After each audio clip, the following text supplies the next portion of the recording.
I would have guessed in a million years, strawberries have almost double the nutrient density of blueberries. Strawberries, they're the standout. They have a Nutrivore score of 762, if I remember correctly. Top fruit out of common ones you can find in the grocery store.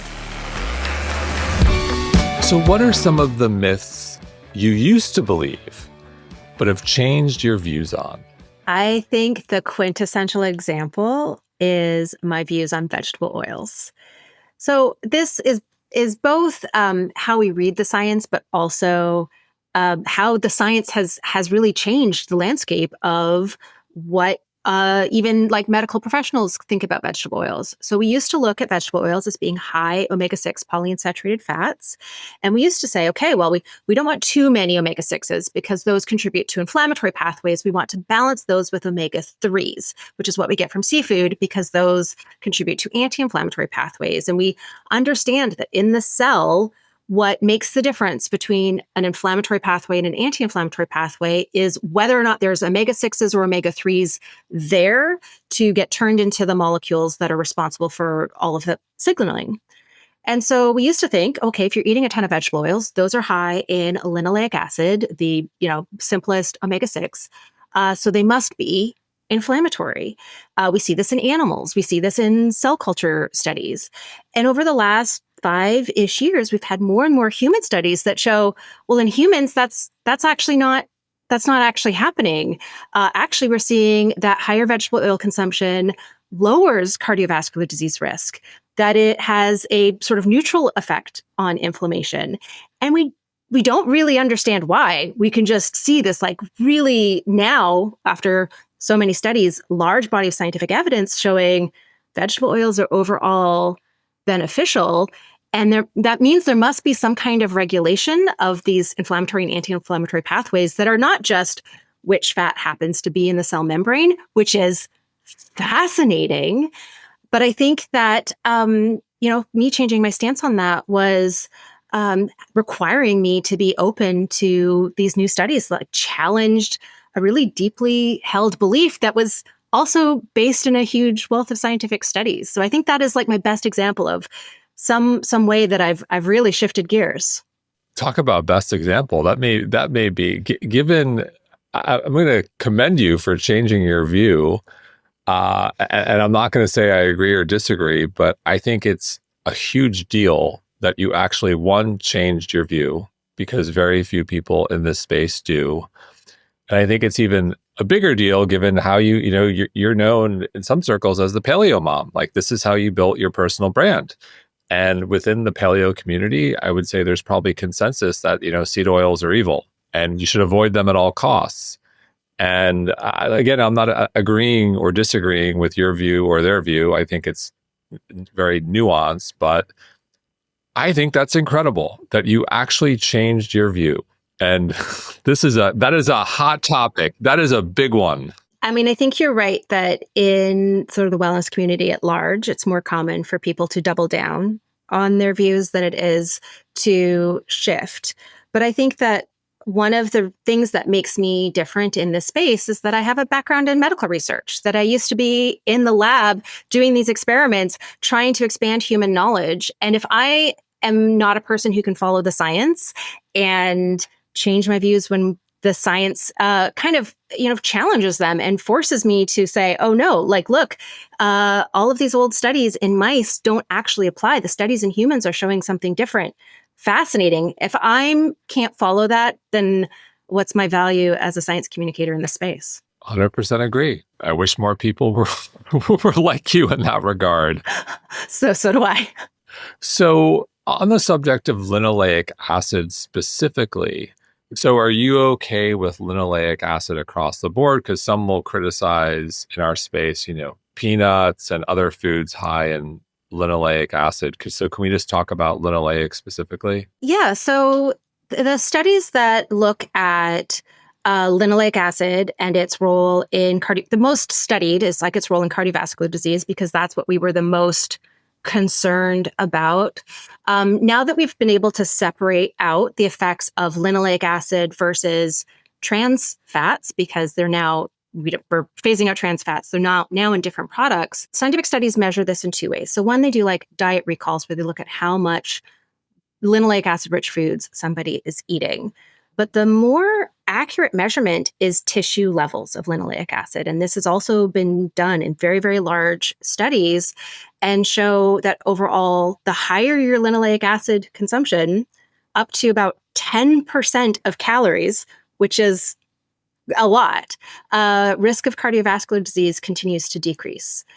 And I think that body of scientific literature has made me go, I mean, we want to be moderating fat overall, like we want to be eating a diverse and balanced diet, but there doesn't seem to be a compelling rationale based on the science from the last 5 years to limit linoleic acid, other than if it's getting to be 10% of calories, that's where we start to see a kind of a cap of benefit. To get to 10% of calories, that's like kind of insane consumption. Especially when you think that total fat consumption should be in the 20 to 30%-ish range, probably for most of us.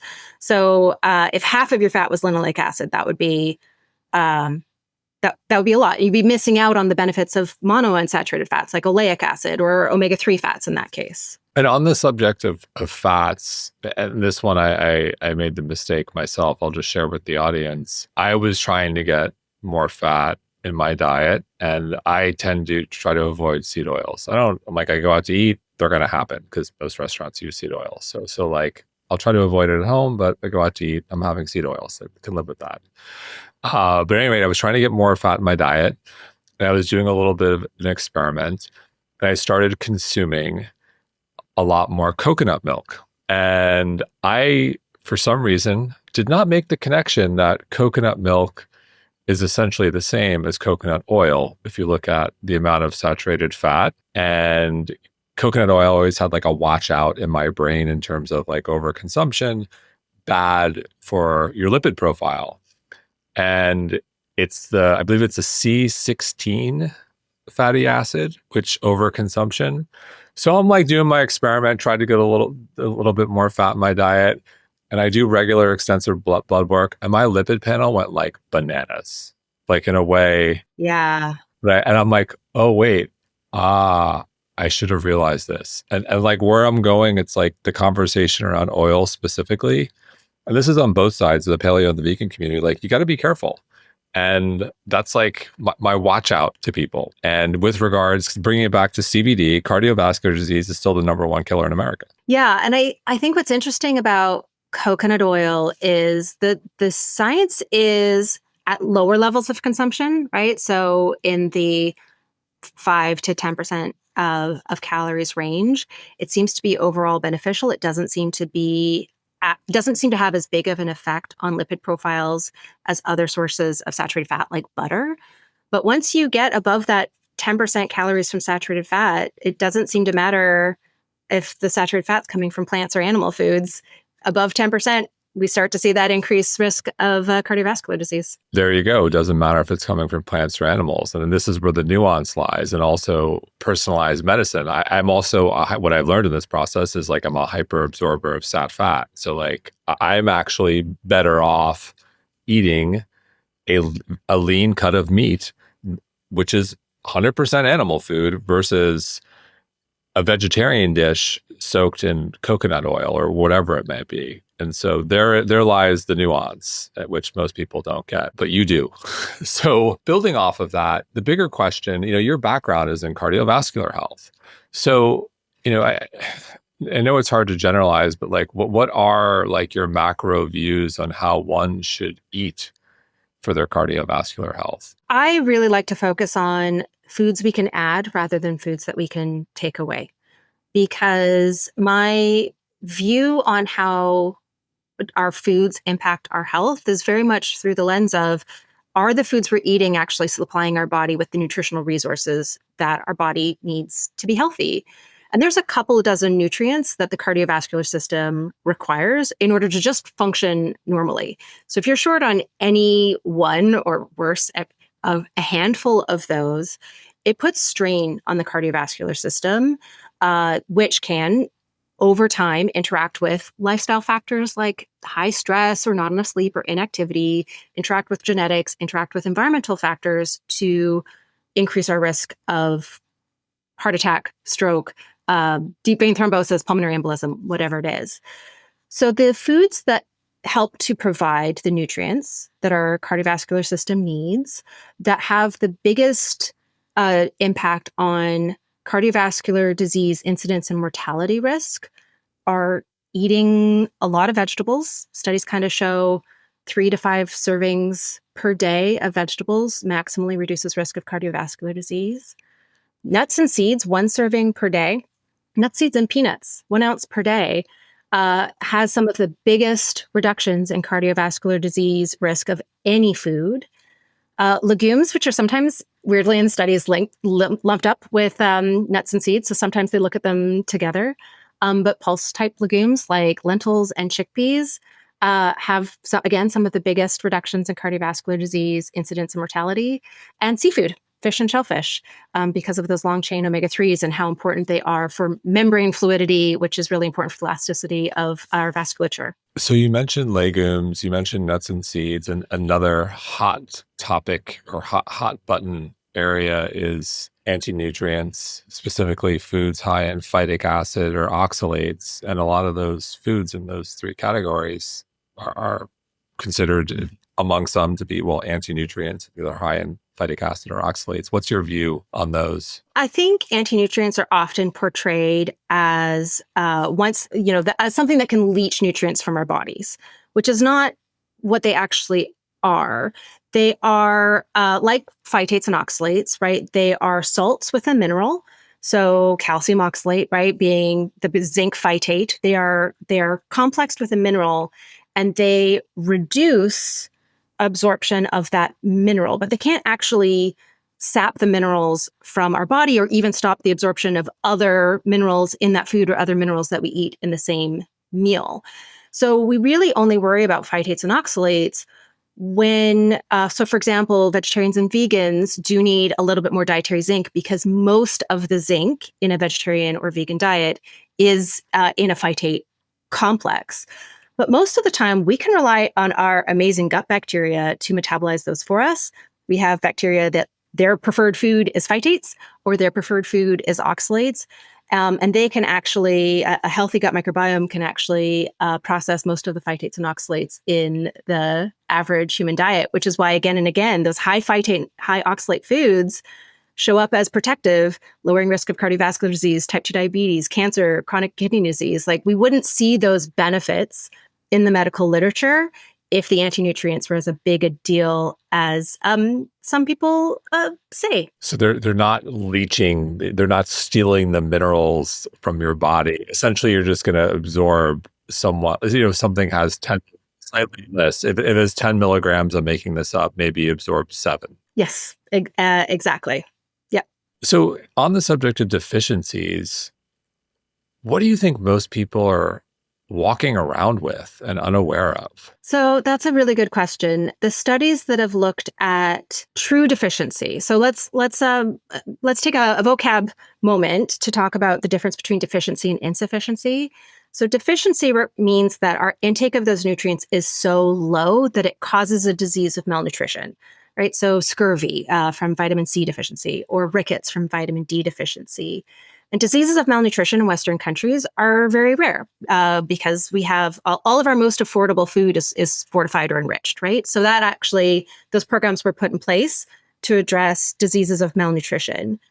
So actually, what's more common than something like scurvy would be something like iron deficiency anemia. So some of the diseases of malnutrition that don't have like as overt symptoms that would have you go to a doctor and get a diagnosis, right? Anemia typically presents as amorphous fatigue, maybe being out of breath. And those are things that you can easily wave off to, oh yeah, I haven't been to the gym for a while and I didn't get a good night's sleep last night. So it's one of those ones that people aren't as quick to go seek medical help as my teeth are falling out and my gums are bleeding from scurvy, or my child's legs are bowed from rickets. So in terms of true deficiency, overall, it's typically seen in food insecure households, right? In people who in gross malnourishment is typically where we're seeing it in Western countries. Insufficiency is that whole space in between the minimum level I need to avoid the disease of deficiency and actually meeting my nutritional needs. So, for example, for vitamin C, you only need 10 milligrams per day to prevent scurvy. But the recommended dietary intake is 75 milligrams for adult females and 90 milligrams for adult males. The space of insufficiency is between that 10 milligrams and 75 or 90. And living in that space increases risk of, I mean, for vitamin C, it would be like cardiovascular disease, a few forms of cancer, cataracts, age-related macular degeneration, gout, conditions like that. So with insufficiency, the most common ones, there's so many studies that measure this that actually look at either blood levels, if you're talking about something that is not every nutrient in our blood is sensitive to how much is in our diet, because sometimes nutrients in our blood are regulated by cool organs like our kidneys. But also looking at, diet, sort of like dietary journals and looking at intake levels. So the most common ones there are potassium is the most. So almost 98% of us are living in that insufficiency world for potassium. Folate, vitamin A, vitamin K, and vitamin E. Those are like the most common ones. And together between those, you kind of have every chronic illness that is on the rise is covered. So you also mentioned fortified and enriched foods. My head goes straight to grains, specifically bread, because a lot of bread, if you're buying a bread and it's not certified organic, it's probably going to be fortified or enriched wheat flour, anything you see it on the label. What's your view on fortified and enriched foods? There are a few success stories for fortified foods, right? So if you think about the first fortified food was iodized table salt in the 1920-ish. And then the fortification of grains with B vitamins and iron, those programs started in the 40s. And they started at a time where diseases of malnutrition like beriberi or pellagra, vitamin B1 and vitamin B3 deficiency, were much more common, right? We had a goiter belt in America, which was an area where the iodine content in the soil was so low that there wasn't iodine for the plants to uptake, so there wasn't iodine for the animal feed, so there wasn't enough iodine in the food, and people were having, this big enlargement of the thyroid gland in the neck due to iodine deficiency. So the three main success stories are of fortified foods is like a 74-ish, if I remember correctly, percent reduction in risk of goiter, 30-ish percent reduction in the risk of iron deficiency anemia, and I can't remember exactly, but a very substantial reduction in the risk of birth defects due to folate deficiency. I want to stay on the bread piece. So on the subject of pellagra, what's interesting is we fortified our way out of it in the US because it was killing people. And we acted quickly and fortified foods entered the equation. And in Italy, I believe it was like Southern Italy, they kind of like did the Italian way and they did these, I want to say like group like ovens in the community where they like bake sourdough bread. And it took a little bit longer, but they also eradicated the disease eventually. It's because it's a niacin deficiency, I believe. Yes. And sourdough bread is rich in niacin. So like they sourdough'd their way out of this. It took a little bit longer, which brings me to bread. I love a good slice of sourdough, a good organic slice of sourdough. What's your view on grains, more specifically bread? And we have to touch on sourdough. So I will say broadly, I think whole grains can be an excellent affordable food. Let's make sure that affordability is part of this equation to help people meet their fiber needs. But if I compare the health impacts of whole grains to, say, the health impacts of legumes, which are even more fiber dense and also much more nutrient dense overall, legumes just have a much more profound benefit. I would call whole grains a food to round out a balanced diet with, rather than one of the foods to base a balanced diet on, if that makes any sense. Well said. So zooming out, the book is fantastic. It's called Nutrivore. I encourage everyone to pick it up. I think it's one of the most innovative books we've seen in a while. And what I love is you come up with this Nutrivore score, because myself included, all of our listeners, people want to know, like, what should I eat? What should I go shopping for? And I think most people buy into what you're saying. It's not about, deleting or editing. It's about adding the right foods. And So let's just start by talking about the concept of Nutrivore and how you came up with the score, and then we'll kind of chip away at some of my favorite food groups and foods again. Oh, fun. Okay. So Nutrivore as a concept is like the evolution of my nerdiness about nutrient density. And it came from wanting to look at what health promoting diets have in common. And what they have in common is they tend to focus on the most nutrient dense foods, right? Things like vegetables and seafood. Many incorporate organ meat, for example. And so in my search to understand how do we actually get all of the nutrients our bodies need, that was the origin of creating an entire dietary philosophy around that simple goal. So Nutrivore is not a specific diet. It is simply a nutritional sciences education to help us understand how to choose different foods compatible with our preferred diets in such a way to actually get all of the nutrients our bodies need from the foods we eat. And achieving that goal requires a little bit of like understanding what nutrients do in the body and what foods have what nutrients, but also it required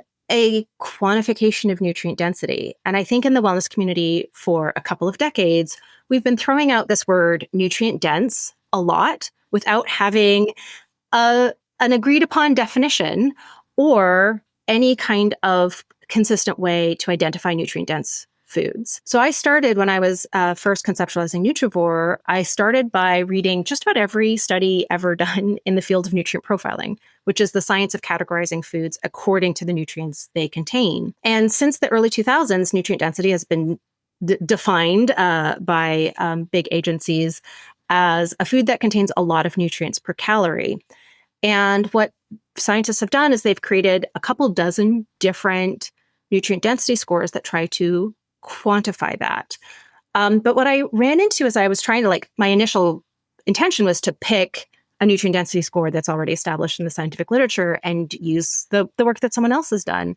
And I kept hitting upon this wall where the way that field of research is going right now is they're trying to figure out the fewest number of nutrients to put into a calculation so that the numbers they get at the end align with the healthy eating index, which is a measurement of how well somebody's diet aligns with the dietary guidelines for Americans, the USDA dietary guidelines, which is, in my mind, backwards. I want to understand what nutrients a food contains and then see if that alters dietary guidelines. And to me, the best way to understand what nutrients a food contains is to have as many different inputs into that calculation as possible. Instead of trying to figure out what 5 or 6 nutrients best give me a score that best aligns with some dietary template, I want to understand the nutrient density of that food, and then I'll figure out the dietary template on the other side of that. And so what I ended up doing was devising the Nutrivore score. It is still based on this field of scientific literature. It's still algorithmically identical to something called the nutrient-rich foods index. But instead of a handful of inputs, there's 33 inputs, which basically just about every nutrient that had sufficient data to make its inclusion in the calculation make sense. And then all of the calculations I did blind, and then I just learned from them. And that has informed a lot of the sort of Nutrivore recommendations that I make in my book and on my website over time. It's very comprehensive. And I also loved the food that gets, or excuse me, it's not a food, but the highest score, coffee. Yes. One of the highest scores. So one of the highest scores, coffee. I love coffee. We have an organic coffee. It's right behind me. I love a good black coffee. I drink it daily. So let's talk about, let's start with that. This is such a great interview because we're starting with the fun stuff. Coffee. Tell us more. So coffee earns its very high Nutrivore score thanks to being such a concentrated source of polyphenols, and for only 2 calories per cup if you're drinking it black. So it has the benefit of having a huge amount of nutrients, also has quite a lot of biotin and vitamin B2. I don't think people realize they're getting B vitamins from a cup of coffee. A little bit of fiber too. I mean, how cool. I mean, coffee, objectively the best. But it has this super high concentration of polyphenols, which we also know from a variety of scientific studies is one of the main reasons why coffee keeps turning up again and again as protective. All in a very low calorie package. So in order for a food to have a high Nutrivore score, uh, it has to have a lot of nutrients for each calorie. So a high calorie food, right? Something like liver is also a very high Nutrivore score food, but it has 11 nutrients where it's delivering over 60% of the daily value in a 3-ounce serving. So even though it has more calories, it's just packed with nutrients. Low calorie foods like coffee or other really high Nutrivore score foods like watercress or Swiss chard, they don't need to have as many nutrients because they're lower calories. So that denominator being so low means that coffee having, about almost double the ideal amount of polyphenols in a single cup. So it is super, super amazing on the polyphenols. 20-ish, I think, if I remember correctly, percent of the daily value of biotin, 10-ish percent of vitamin B2, all for 2 calories. That's the type of food that the more of those foods are in our diet, the easier it is to meet our nutritional needs and have lots of calories to spare at the end of the day for whatever we want. I love it. I just want to end the interview now, but we have to keep going. So you touched on vegetables. You mentioned watercress. What I'm going to do is kind of go food group and maybe just share a favorite or that achieved a high score. So the next one on my list would be fruits. The highest scoring fruit of like common to find options in the grocery store. There's lots of tropical fruit that have high scores that you're never going to get your hands on. The highest scoring fruit is strawberries. So first of all, blueberries have the best PR team of all the fruit, right? And I would have guessed in a million years based on all of the stories in the news about how great blueberries are. They are great. There's lots of science showing that blueberries are great. I'm not saying blueberries are bad, but strawberries have almost double the nutrient density of blueberries. And most studies that evaluate the benefits of berries look at all culinary berries. Botanical berries is a different thing. So strawberries, they're the standout. They have a Nutrivore score of 762, if I remember correctly. Like top fruit of common ones you can find in the grocery store. Love it. What about legumes? So legumes, I think lentils are the big standout. Legumes in general, actually, to take a higher level view, legumes are the most nutrient-dense starchy food. Which was a surprise to me. I would have thought starchy root vegetables like sweet potatoes would beat out legumes. There are some really nutrient-dense root vegetables, and winter squash tends to be really nutrient-dense. But on average, legumes are more so. They're just packed with minerals and vitamins. They tend to be really high in polyphenols. And lentils are probably king in the legume world. And we have as a family, it's lentil pasta with the only ingredient is lentils. That okay? Or am I? That's my favorite too. Love it. Love the tolerant. That is my preferred way to eat legumes is in pasta form. Yeah, we buy the tolerant pasta. It's clean label. Amazing. Seafood. Oysters is the top. So Eastern oysters, I think, have a Nutrivore score of 3,049. So it's pretty hard. Actually, oysters are about the same as liver in terms of nutrient density, which again, I would never have guessed without doing the math. I remember seeing this and I was surprised that sardines weren't higher. They were like the middle of the pack, if I recall, in seafood. They're kind of in the middle. They're still triple the nutrient density of a boneless, skinless chicken breast. So they're still like an incredibly valuable protein food. Like all seafood trumps muscle meat. And shellfish is about the same as organ meat. So sardines are still amazing. One of the reasons why it's kind of hard to predict the Nutrivore score of a food when you just look at the like nutrition facts label, even if you have a really detailed nutrition facts table from the USDA Food Central database, for example, is it's kind of hard to intuit how all of these nutrients are going to add up, and then how it's going to divide by the energy density of the food.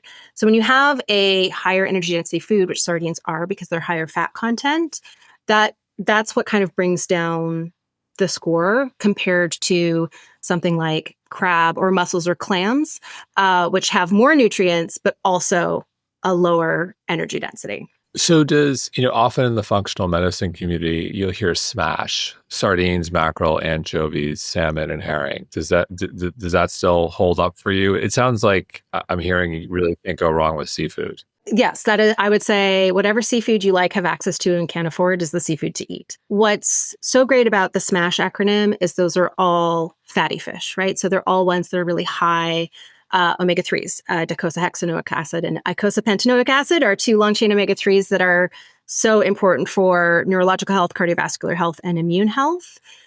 Those omega 3s, our best sources are fatty fish. So yeah, I'm all on board. I'm all on board. Sardines are reasonable and portable. They're shelf stable. They're a couple, $4 or $5. You get a great brand of sardines, and they're nutrient dense, and you can bring it anywhere. Your partner may not like you, eat sardines everywhere, but they're great. What about meat? So putting organ, I feel like organ meat, we already kind of talked about organ meat's in its separate box. And I feel like organ meat is not as accessible, like actual people can find it in their grocery stores, or flavor accessible for a lot of people. Just on that note, sorry to interrupt. So like with organ meat, I'll try everything. I'm health forward. I'll do the crazy test. I just can't do organ meat. I won't do it. I genuinely really love meat. I don't eat as much as I used to, but I can't do it. I do enjoy a steak and kidney pie. I have to say, and maybe that's my upbringing because I grew up in a house where we had liver and onions every Sunday. But I also, on the subject of organ meat, I think it's okay to hide it from yourself, right? So there's all these different like organ meat, ground meat blends that you can get, or you can make your own. And then you can make your tacos or your hamburgers depending on the blend. And I think there's lots of ways that we can incorporate into our diets that isn't painful. That's a great call. Force of Nature, the brand, they're great people. They're friends. They have an ancestral blend, and that's how there's like a little liver in that. That's a great call. But organ meat by itself, personally, I can't do. But sorry to interrupt. Please go on about meat. About meat in general. So all of the meats that are the most nutrient density are all the game meats. So it's venison, bison, elk, rabbit, those emu. So even if they're farmed, right, you farm venison quite differently than how you farm beef. All of those game meats tend to be the most nutrient dense. They have higher nutrients and they tend to be leaner, which is how they get higher nutrient density. Venison, another caveat, the Maui Nui venison sticks, I can do. I don't know if you've ever tried those. I have. I've had my uncle hunted as a kid, and so he would just come out of the mountains and fill the freezer with bear or caribou or elk. And I always liked it when it was venison because, especially compared to bear, it was much, much, much more flavorful. Bear's a lot. But staying on meat, it sounds like chicken's overrated here. It's fine. Eggs are actually slightly more nutrient dense than chicken, which is kind of a fascinating thing to say. So generally, like the leaner cuts of meat are more nutrient dense, which sort of aligns with Mediterranean diet style principles. Chicken's kind of middle of the pack. Your fattier cuts of pork or beef are less nutrient dense than chicken. Yeah, it's fine. But if you can swap out chicken for seafood, you're going to win. And what about another hot topic, dairy? So of all of the foods, one of the biggest surprises to me was how low nutrient density cheese is. And in part because cheese is the most concentrated food source of calcium. So like we don't find calcium per gram or calcium per calorie as high in other foods.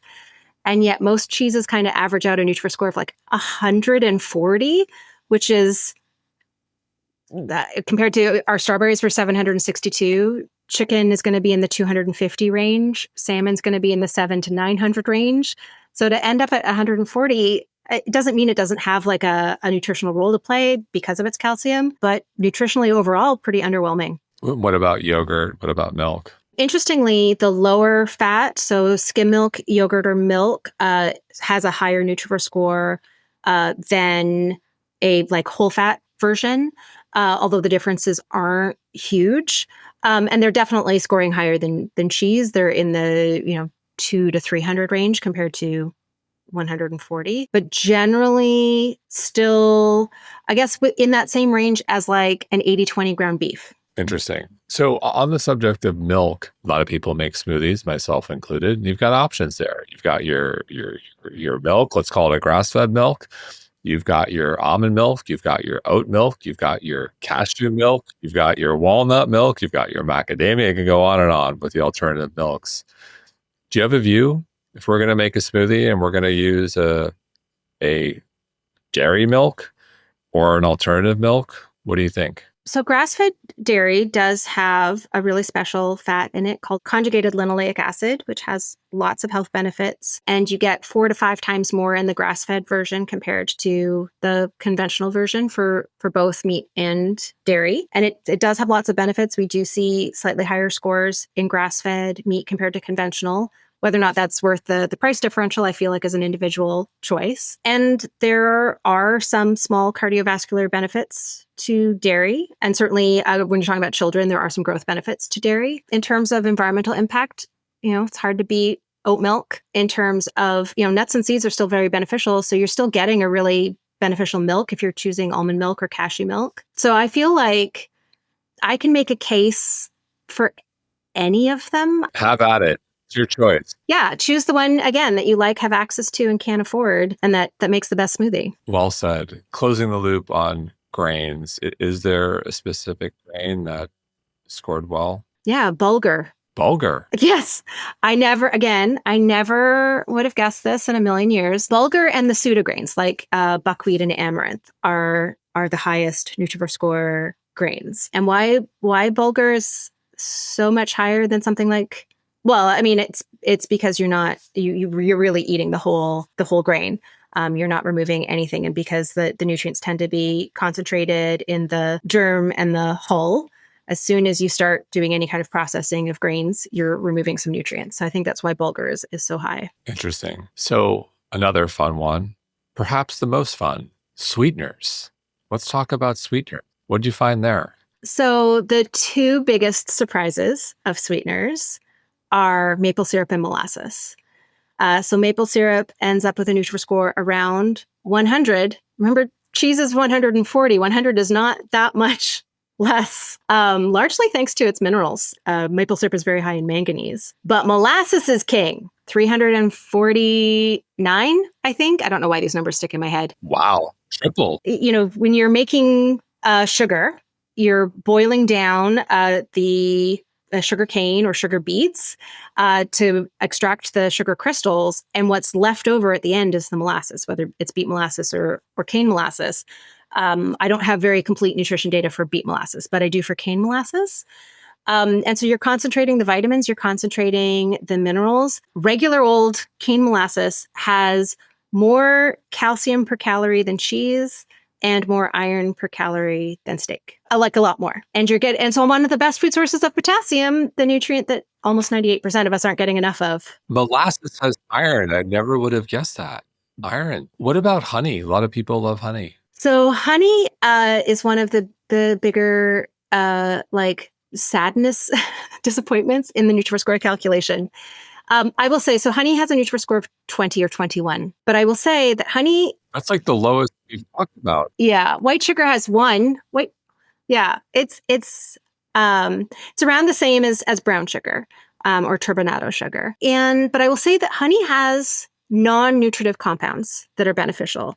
So it has things, right, like a pollen in it that we know can help alleviate allergies. It has some cool, like triterpenes, like phytonutrients that we don't have really good data on, so we can't include it in the Nutrivore score. So in terms of like vitamins and minerals and polyphenols per calorie, it doesn't stand out, but there is quite a lot of mostly small studies showing that honey has anti-diabetic effects. We do have other studies showing that honey is overall a really healthy choice for a sweetener, which I think is a really great opportunity to kind of talk about Nutrivore as a dietary philosophy being so much more than just always choosing the highest Nutrivore score food. Like the Nutrivore score is a fascinating lens through which to view food. It tells us a lot, but it doesn't tell us everything. And honey is a great sort of case in point. And what about chocolate? Chocolate also reduces diabetes risk thanks to its chromium and polyphenols, which is my favorite fun fact about chocolate. The darker the chocolate, the higher the Nutrivore score. Cocoa powder has a Nutrivore score of like 1,036, something like that. It's incredibly high.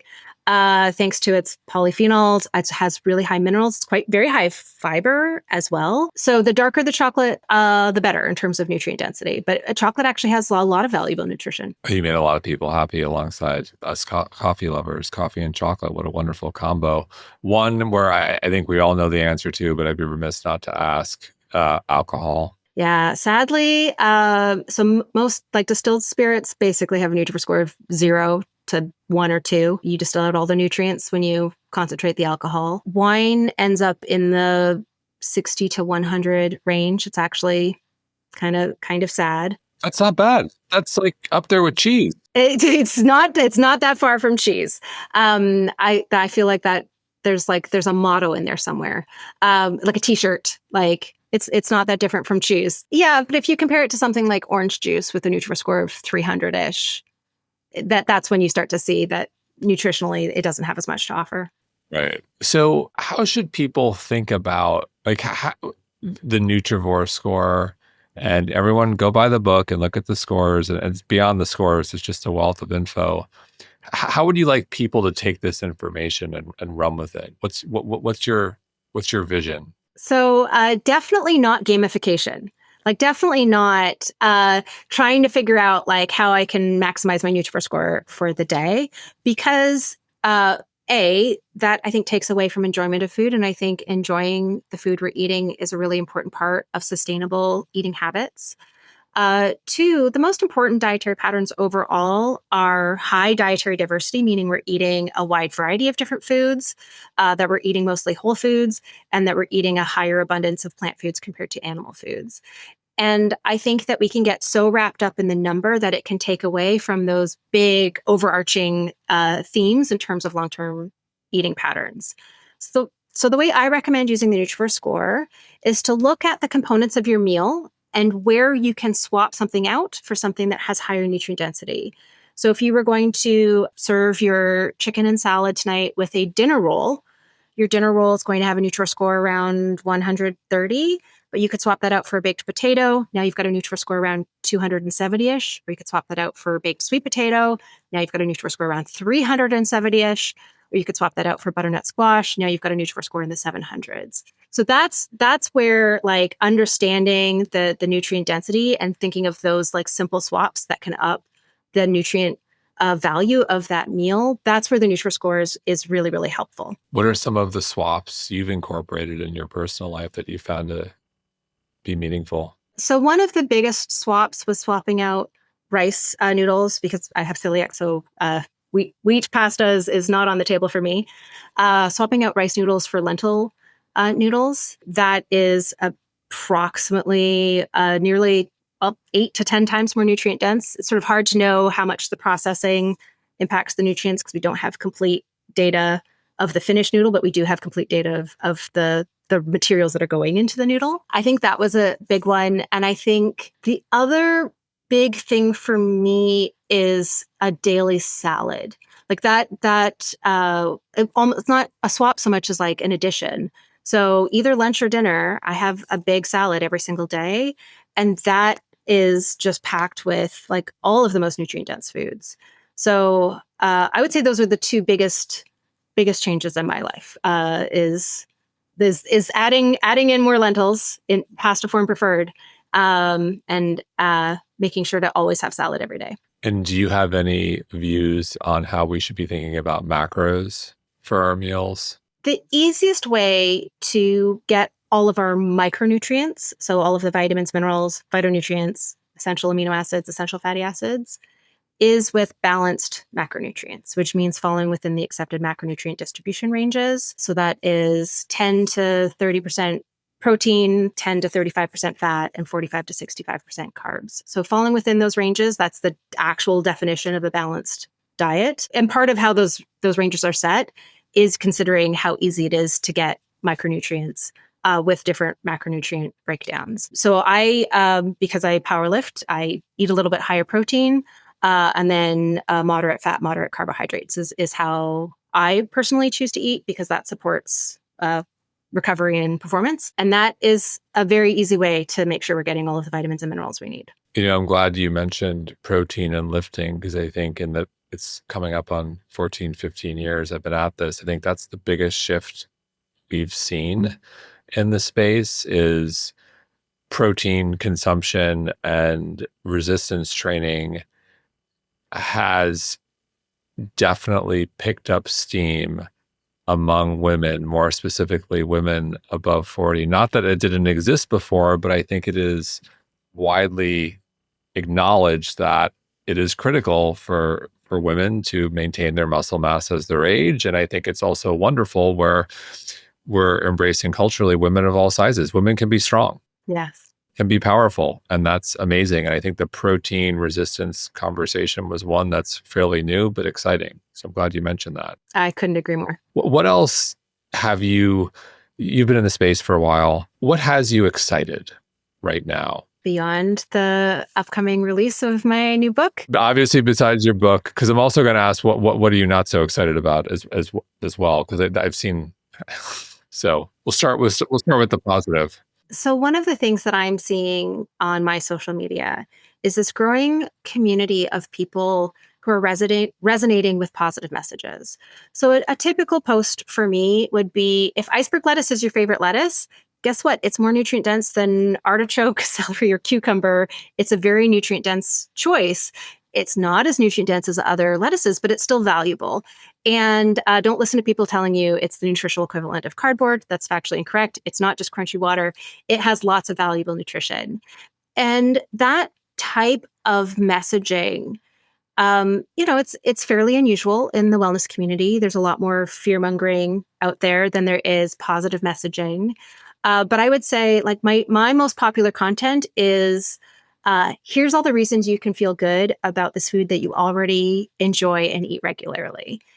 And I think what's so exciting to me, seeing that type of message resonate, is, to me, it represents this swing of the diet culture pendulum from restriction, restriction, restriction, which I think has been the direction we've been going, especially the last 20 or 30 years, towards permission, permission, permission.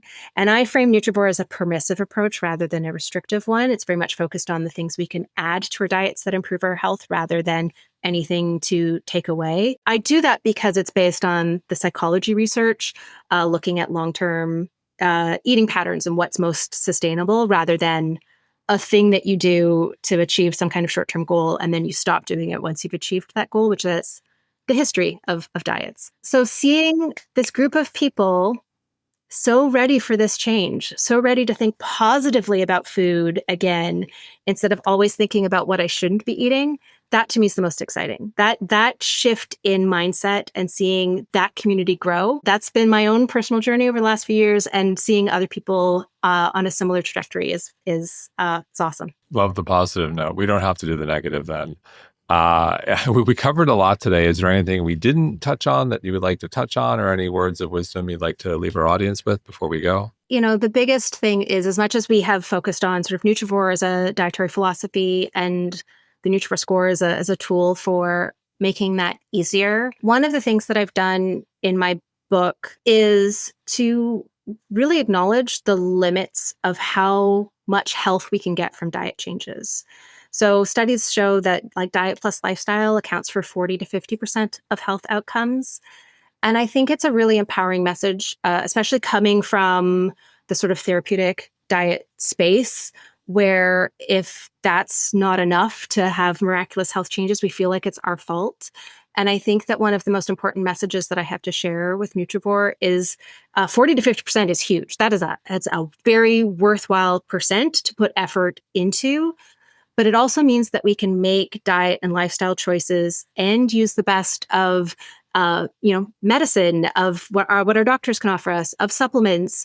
We get to kind of use the best of all worlds, and we get to have compassion for ourselves when we run into, and here's where the genetics kick in, and the things that I have no control over, the social determinants of health. And I think that, one of the most, I think it's empowering, is to understand that there's so much that improving diet quality can do for us, but it can't do everything. And we can let go of that idea that I didn't do it hard enough, and that's why I didn't have the success that I had.